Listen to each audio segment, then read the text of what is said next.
سمعت عن الفيلم اللي اتنشر وتم تحريمه الأيام اللي عدت؟ طب تعرف إن في طلاسم من كتاب شمس المعارف؟ العالم الآخر أو حتى عالم الجن ملوش ضوابط أو حتى أدلة ملموسة نقدر من خلالها نتأكد من مدى صحة كل حاجة بنسمعها أو نشوفها، وده اللي بيخلي الموضوع مرعب أكتر وأكتر، لأنك وحدك اللي شايف واللي حاسس، عالم قصاد عينك أنت بس. هحكي لك ما وراء كتاب شمس المعارف.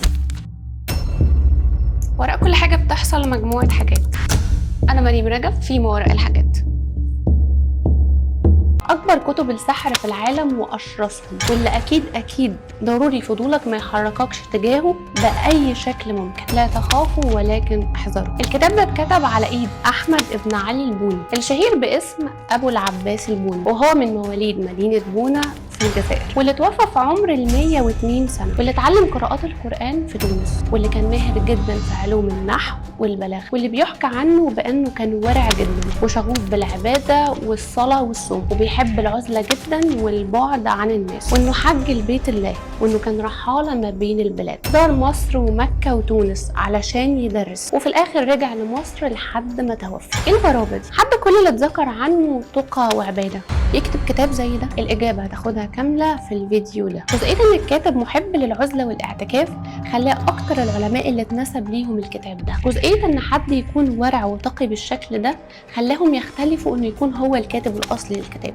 ولكن في الآخر اتفقوا إن هو الكاتب بكل النسب، وإن ممكن بسبب الجزئية دي نفسها يكون هو الكاتب، لأنه بعده ده ممكن يكون خلاه تواصل مع عالم الجن وهم علموه ده. الكتاب ده عدد صفحاته 577 صفحة، مقسم إلى 4 أجزاء، كل فصل محتواه مختلف، وهو 40 باب. فصل بيتكلم عن علم الفلك وأسرار الأرقام والحروف، وده فصل منازل القمر، وفصل عن الخلوة والاعتكاف الموصلة للعلويات، وفصل عن الطلاسم والسحر الأسود. أما الفصل الأخير فهو غريب، وخصوصا في كتاب زي ده واللي اتصنف إنه كتاب سحر، وهو فصل اسم الله الأعظم وما له من تصريفات خفية. هحكي لك هنا كل حاجة داخل الكتاب نتيجة بحث شديد ومصادر متنوعة، ولكن حاول ما تخافش، لأن الكاتب نفسه بيحذر في البداية من استخدامه من غير معرفة كافية بيه، وده بسبب الكوارث اللي ممكن تحصل منه. الغريب ان كتاب زي ده فيه صور من القرآن زي الفاتحة وكمان ياسين، وآيات زي الكرسي في أغلب فصول الكتاب،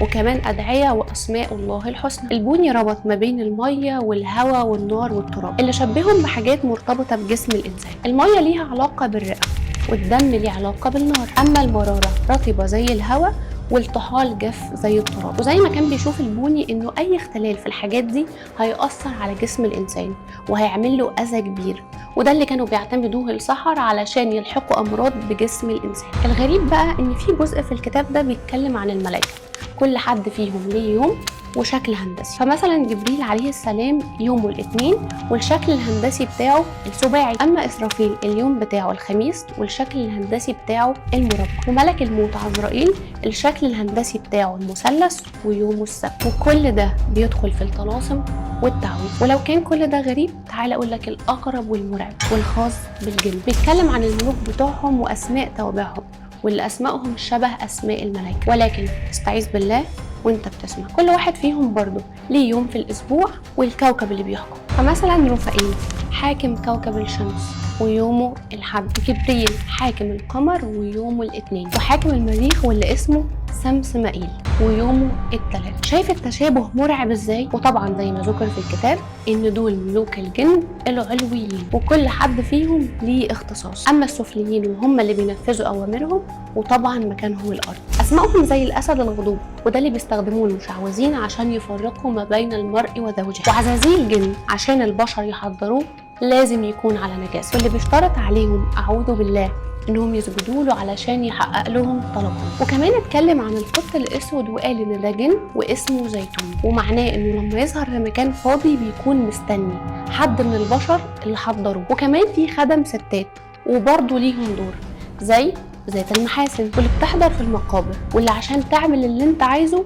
لازم تتجوزها، ونائلة اللي اتوصفت بالشعر الطويل جدا لحد قدمها، وطبعا ليها تعويذة معينة زي اي اسم اتذكر فيهم ليه التعويذة الخاصة بيه، ولازم تتعمل طقوس معينة زي خلوة 7 أيام والصيام، والفطار بيكون على زيت زبيب والشعير بس. كل المشعوذين بيدوروا على الكتاب ده، وكل اللي سمع عنه وحصل له كوارث كان بيدور عليه، ولكن هو أصلا اختفى، واختفت النسخة الأصلية بتاعته، واتقال إنه ممكن يكون المسلمين بعد وفاة البوني حرقوه أو دفنوه معاه، ولكن الأكيد إن الكتاب ده كفر. أما الرواية الثالثة إنه يكون الجن نفسه اللي خفاه في العالم بتاعه، خافوا حد من البشر يلاقي الكتاب ويستعبدهم، وتم تحريم الكتاب ده في كل المذاهب وكل الأديان ما عدا المذهب الصوفي، وقانونا هو مجرم الطباعة أو النشر، وكل النسخ الموجودة دي نسخ بتاعت ناس ورثوها عن أجدادهم. مفيش تاريخ محدد لكتابته، ولكن مرجح يكون اتكتب ما بين 1679 حتى 1688، ورجع تم طباعته في العصر الحديث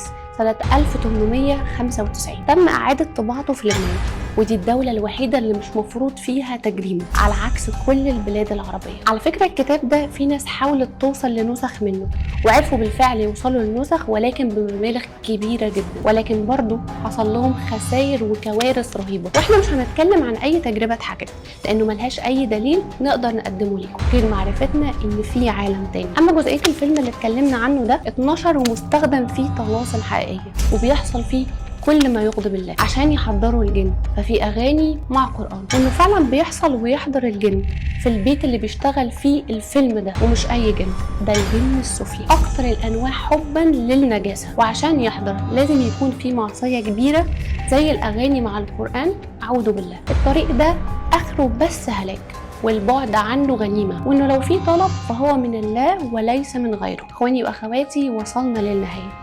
لو كنت على الفيسبوك ما تنساش الشير، ولو كنت على اليوتيوب ما تنساش السبسكرايب. كنت معاكم مريم رجب في ما وراء الحاجات.